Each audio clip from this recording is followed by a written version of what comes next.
कहती थी कि मेरा पद अलग है, मेरी प्रतिष्ठा अलग है, देवताओं से मैं अलग बैठती हूं, तो फिर तुम गौमाता में कैसे बैठोगी? नहीं, मुझे गौमाता में बैठना है, आप मुझे बिठा। तब भगवान नारायण ने कहा कि अगर गाय में बैठना है तो केवल एक ही जगह खाली पड़ी है, गाय का गोबर। अगर तुम चाहो तो गाय के गोबर में बैठ जाओ। लक्ष्मी कहती है मैं राजरानी, मैं पटरानी लक्ष्मी, दुनिया का भंडार भरने वाली गाय के गोबर में बैठूंगी। भगवान विष्णु ने कहा बैठना हो तो बैठ जाओ, 3 देवता और घूम रहे हैं, कुर्सी एक ही है। अगर वो बैठ गए तो तुम नहीं बैठ पाओ, बैठना हो तो बैठो। तब माता लक्ष्मी ने नारायण जी से कहा मैं गाय के गोबर में बैठने को तैयार हूँ, पर गोबर को कोई आशीर्वाद तो दे दो। भगवान विष्णु ने कहा मैं क्या आशीर्वाद दूंगा, आशीर्वाद तो देव अधिदेव महादेव देंगे। शंकर भगवान ने गाय के गोबर को आशीर्वाद दिया। लक्ष्मी तो गाय के गोबर में बैठी है, इसलिए जिसका आंगन, जिसका पूजन का स्थान गाय के गोबर से लिपा जाएगा, उसके घर में संपदा की कमी नहीं आएगी, लक्ष्मी का निवास है। अब सुरभि वापिस आने लगी अपनी माँ के पास में, बीरणी के पास में। सुरभि वापिस आ रही अपनी माता के पास, और जब सुरभि अपनी माता के पास वापिस आने लगी, तभी सुरभि को आते हुए उसी समय पर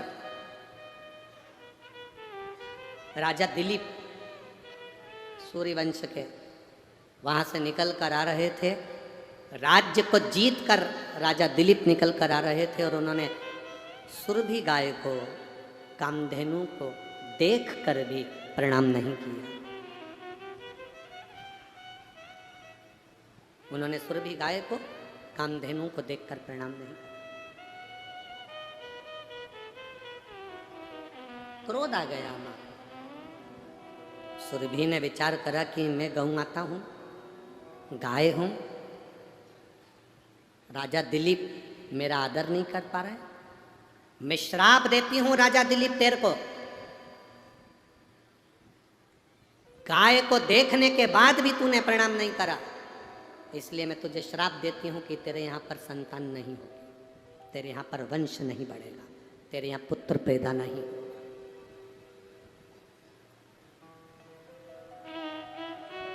तेरे घर में औलाद नहीं होने वाली।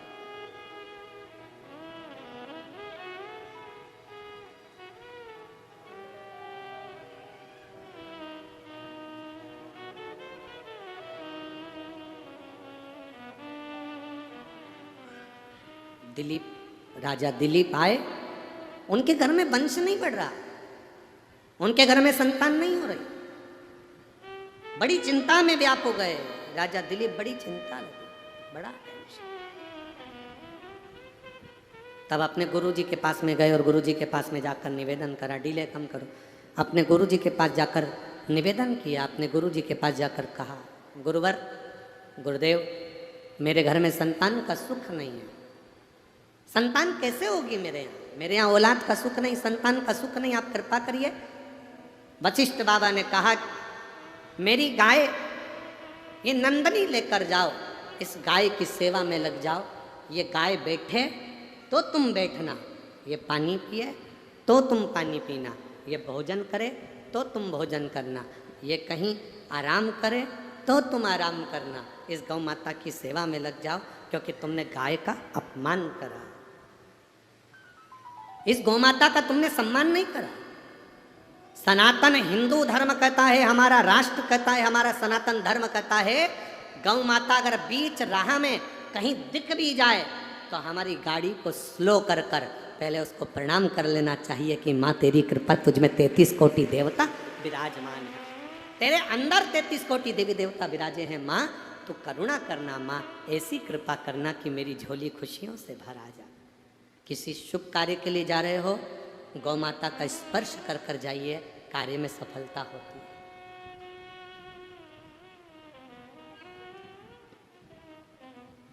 जिस राष्ट्र में, जिस प्रदेश में, जिस गांव में जिस नगर में, जिस क्षेत्र में गाय काटी जाती है, उस क्षेत्र का, उस नगर का कभी विकास नहीं हो सकता। वहाँ के लोग रहने के बाद भी चाहे कितना ही पुण्य कर ले, अंत में उनको भोगना ही पड़ता है। प्रयास करो अपने प्रदेश में, अपने देश में, अपने क्षेत्र में, अपने गांव में, अपने नगर में कहीं गौ माता की हत्या ना हो। घर के बाहर हम भोजन अगर पटक भी दे तो पॉलीथीन में ना पटके। गाय पॉलीथीन खाती है, उसके पेट में जाता है, कैंसर हो जाता है। गाय तड़पती रहती है, तड़पती रहती है, पन्नी निकलती नहीं है। एक एक गाय के पेट में 5-5, 6-6 किलो पॉलीथीन भरी रहती है साहब। जब गाय मरती है तड़प तड़प कर मरती है, तड़प।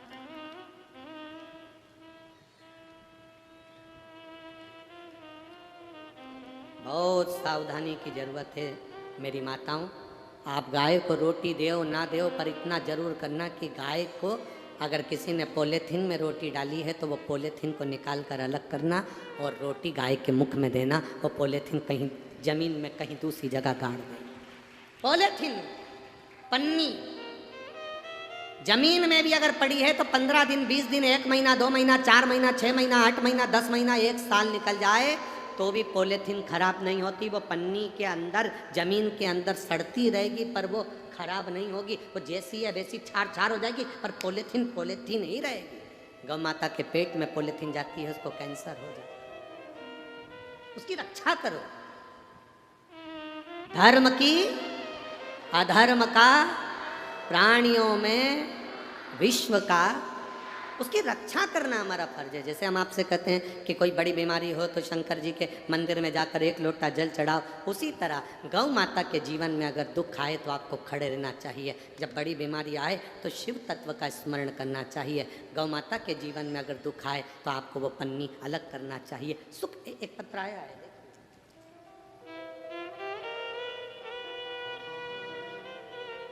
मैं अश्वनी गोस्वामी, मेरी पत्नी कंचन गोस्वामी, ग्राम नगर पंचायत राजा परपोड़ी, जिला बेमतरा, छत्तीसगढ़ के निवासी हैं। कहीं बैठे हों तो हाथ हिला सकते हैं। आप ही हैं? एक बार वापस हाथ हिलाइए। श्री शिवाय नमस्तुभ्यम। मेरी पत्नी की तबीयत खराब हुई, उसको खांसी आ रही थी। अचानक 31 दिसंबर को रात्रि में श्वास लेने में उसको तकलीफ होने लगी। हम लोग रात्रि में ही रायपुर एम्स हॉस्पिटल में लेकर उसको पहुँचे। उसकी जांचें चालू हुई। रिपोर्ट में डॉक्टर ने बताया कि इसकी छाती में पानी भर गया है। फिर हम उसको बिलासपुर लेकर गए, निजी अस्पताल में चेकअप कराया। वहाँ भी डॉक्टर ने बताया कि इनकी छाती में पानी भर गया। करीब 2.5 लीटर पानी छाती से निकाला गया। पर गुरुदेव, डॉक्टर ने कहा कि इनको कोई बड़े हॉस्पिटल में ले जाओ, इनको कैंसर के लक्षण हैं और कैंसर है। हम घबरा गए। फिर 2 फरवरी 2023 को हम उनको बेंगलोर के तमिलनाडु CMC हॉस्पिटल इलाज के लिए ले गए। वहाँ करीब हम 3 महीने रुके गुरुदेव। फिर डॉक्टर ने कह दिया कि इनको जो कैंसर है, इनके शरीर में जो बीमारी है, इसका कोई इलाज नहीं है, मुश्किल है। ये बीमारी, इनका जो कैंसर है वो लाइलाज है, इसका इलाज कहीं हो नहीं सकता। घबरा गए, दवाई ली, बाबा से प्रार्थना कर कर वापिस आए। बाबा से प्रार्थना कर कर आए, आपकी कथा सुनना प्रारंभ करी। 1 लोटा जल शिव जी को चढ़ाते, पानी चढ़ाकर वापस लाते, बाबा भोलेनाथ से प्रार्थना करते। बाबा की कृपा का हम क्या गुणगान करें गुरुदेव। पहले मेरी पत्नी बिना ऑक्सीजन के, कृत्रिम श्वास के बिना रह नहीं पाती थी। अब बाबा की कृपा का मैं क्या गुणगान करूं गुरुदेव। जहां डॉक्टर भी हाथ टेक दिए, उन्होंने कहा था ये जब तक जिंदा है तब तक इसको ऑक्सीजन लगी रहेगी। पर बाबा की कृपा से आज मेरी पत्नी प्राकृतिक श्वास ले रही है, उसकी ऑक्सीजन लेना बंद कर दी गई है गुरुदेव। 16 जुलाई 2023 को 4 महीने के बाद में वापिस रूटीन चेकअप कराने के लिए हम पहुँचे तो डॉक्टर भी देखकर आश्चर्य में पड़ गया कि इनका कैंसर ठीक कैसे हो गया। ये बाबा की कृपा है। एक बार दोनों हाथ हिला दो। बहुत बहुत साधुवाद। श्री शिवाय नमस्तुभ्यम। शिव तत्व की प्राप्ति इसी को कर।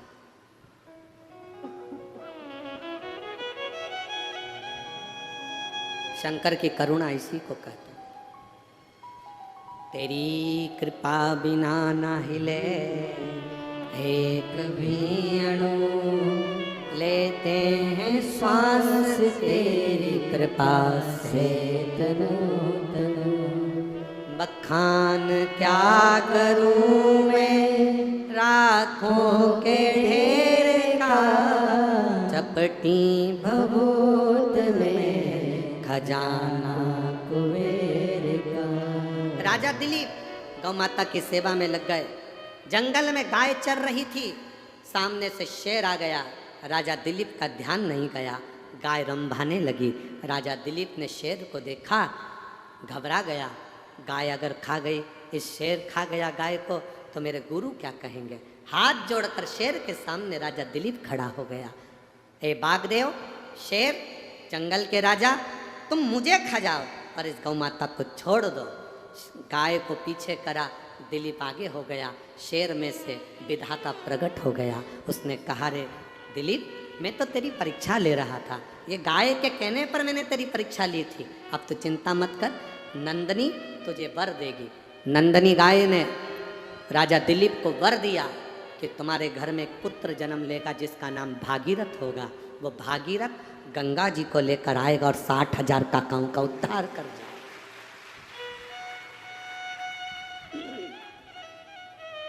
गौ माता की कृपा से भागीरथ जैसा पुत्र हुआ।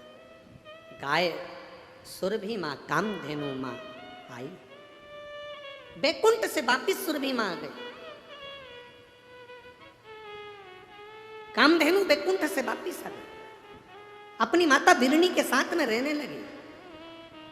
कभी कन्या के रूप में ले रहती है, कभी गौ माता के रूप में रहती है, कभी सुंदर स्त्री के रूप में रहती है, कभी गौ माता के रूप में रहती है, कभी पूरा शरीर गाय का बना लेती है, मुख स्त्री का बना लेती है। आप लोगों ने ऐसा फोटो देखा है गाय का? कभी गौ माता का कभी ऐसा फोटो देखा है? शरीर पूरा गाय का और मुख स्त्री का। कभी पूरा शरीर गौ का बना लेती है और मुख स्त्री का बना लेती है। ऐसा सुंदर रूप धरकर सुरभि कामधेनु भ्रमण करती है। भ्रमण कर समय आया, घूमते घूमते एक दिन जब कामधेनु सुरभि जब बड़ी हो गई, और कामधेनु सुरभि जब बड़ी होती है, कामधेनु सुरभि जब बड़ी हुई तब अपनी माता से आज्ञा पाकर अपनी बहनों के साथ में भ्रमण करने के लिए मृत्यु लोक में घूमने के लिए चली। घूमने के लिए चली। पहले गोचरण के लिए, गौ माता के चरने के लिए बड़ी सी भूमि होती थी। गोचरण के गौ माता को चरने के लिए बड़ी सी भूमि सरकार के द्वारा छूटी जाती थी। आज के ज़माने में भी वो जमीन गौ माता के चरने के लिए गौचरण भूमि पहले छोड़ी जाती थी। बड़े बड़े सेठ, साहूकार, बड़े बड़े लोग जिनके भगवान ने खूब भंडार भर के रखे हैं, वो गौ माता को चरने के लिए जमीन देते थे कि इसमें गाय चरेगी। पर धीरे धीरे जमीन की कीमत बढ़ती गई, बढ़ती गई, बढ़ती गई, तो जो सरकार गाय के चरने के लिए ज़मीन छोड़ती थी उस पर भी लोग कब्जा कर लेते हैं और अपना घर बनाकर बैठ जाते हैं। गाय के हिस्से को भी लोग अपना हिस्सा मानकर खा जाते हैं। गौ माता के हिस्से को भी खा।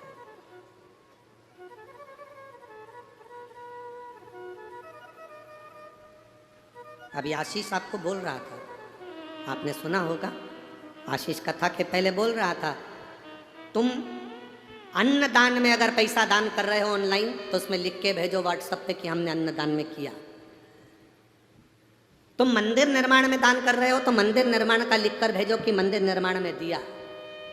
तुम गाय के कन्यादान में अगर दान कर रहे हो कि आज एकादशी है, गौ माता का विवाह हो रहा है तो उसके दान में कन्यादान में देना है, तो वो लिख कर भेजो कि कन्यादान में दिया। कम से कम तुमने जो कन्यादान में दिया हम उसको उठाकर जो नई गौशाला का निर्माण हो रहा है उस गौशाला में तुम्हारी तरफ से लगा दें, जिससे लगे कि कन्यादान आया था तो यहाँ लगा। गौ माता के चारे के लिए दिया है तो चारा लिखकर भेजो कि हमने चारे के दिया, जिससे चारा खा सके।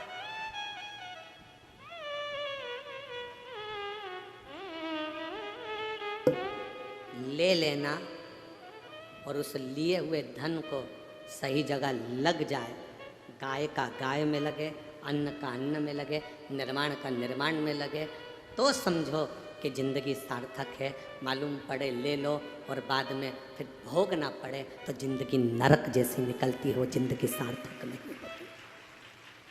बहुत सोचना पड़ता है, समझना पड़ता है, कोई सहजता नहीं है हमारा।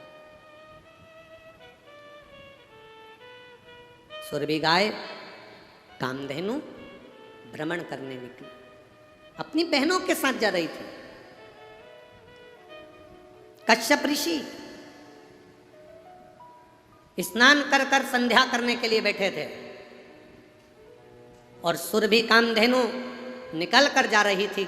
आज गाय के रूप में सुरभि कामधेनु जा रही थी और इतना उसने क्या देखा सुरभि कामधेनु ने कि कश्यप ऋषि बैठकर संध्या कर रहे हैं, आराधना कर रहे हैं, प्रभु की भक्ति कर रहे हैं।